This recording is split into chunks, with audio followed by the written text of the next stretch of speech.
Welcome back, everybody. It's Cape Rugby TV time. It's nice to have you along with us, and we're talking about all the results, the logs, and the fixtures currently happening in Western Province Rugby, and smiling a little bit as we watch how the coaches and the administrators of the clubs wrestle with keeping club rugby alive. But we'll talk more about that a little bit later.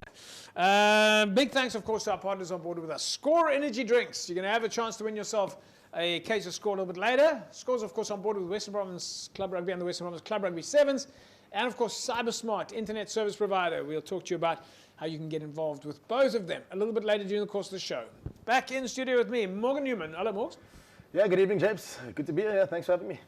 And Alistair Tace. Alistair, nice to have you back. It's been a while. It's 3 weeks. Has it been? Really? It doesn't feel like it. Yeah. Yeah. All right, Morgs, how was your rugby weekend? Yeah, pretty good weekend, I thought. Not to talk now about your own club, just your general rugby. A pretty good weekend all across the board, James. Some big results I saw. I kept a close eye. I don't know why. Yeah. I didn't really pay that much attention to the results from other leagues. But this week it got sent to me quite early, and driving home from Makassar, I had a quick look, and some interesting results across the board. So lots for us to unpack as the show goes through the evening.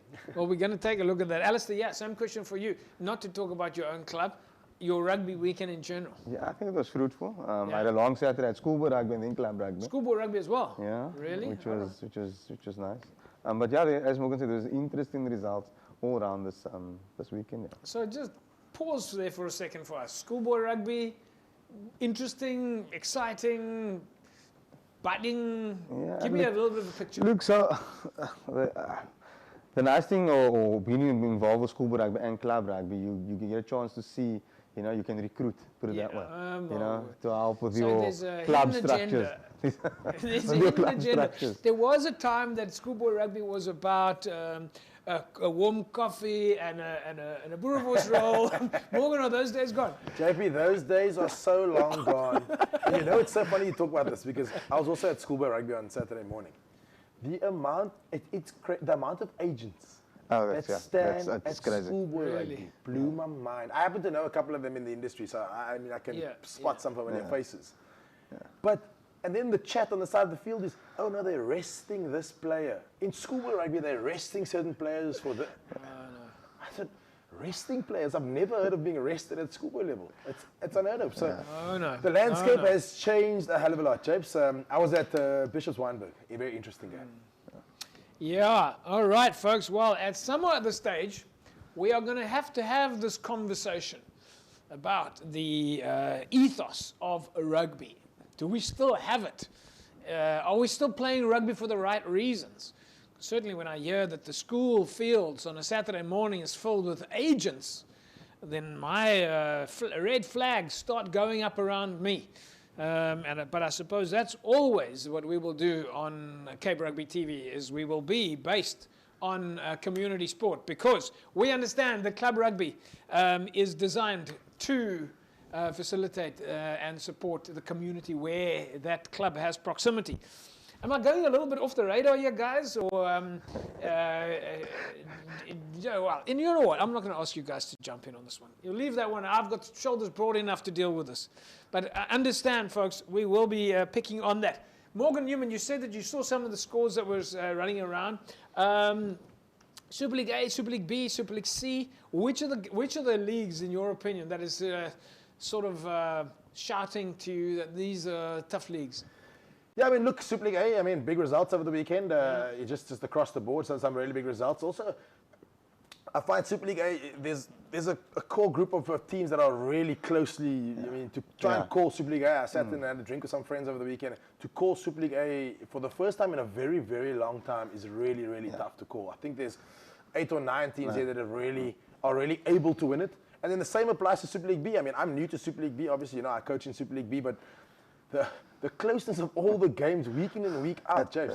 I have to, and it's not because I'm part of Super, in a small way, I'm also part of Super League B, but just Super League B seems to be the league of death every single year. We've spoken about it at length before I was involved. Now I'm involved, and I realize even more closely than ever, this one's beating this one, but then next week, this one beats that one. I'm going, but hold on, there's no it's not a, you know for sure this week, CPET are going to. So both of you are playing around, both of you, of course, playing around in Super League B. Your picture, Alistair, looking at Super League A, looking at Super League C, your feeling on that. I mean, we were talking about it last week, and there was a lot of games that we couldn't predict. Yeah, look, it's becoming tighter and tighter year by year.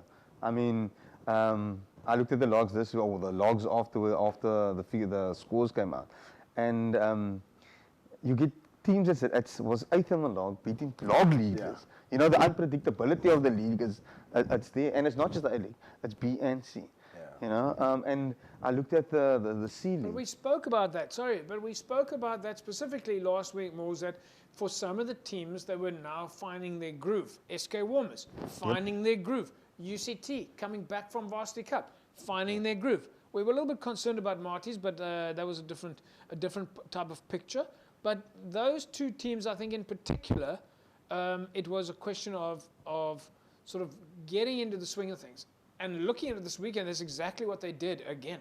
UCT drawing with Durbell, Sk Walmers coming out and beating Unil. Yeah, even with Violets and All Saints.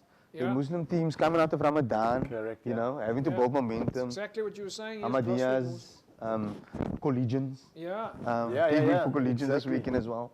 You know, so teams. All right, well, we've got some highlights for you folks. This is, of course, Unil and Sk Walmers. We'll take a look at some of the other games as we go.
Right, there we go. Halftime score, 27-17 lead for Sk Walmers. And then, of course, the final result, 40 points to 31 for SK against Unil. Alistair, I know that this game looks like it was a runaway, but it wasn't a complete runaway. I think Sk Walmers dominated the game, but 10 minutes before the end, they were still pretty even. Yeah. There was a chance for both sides to make a go of it. Yeah.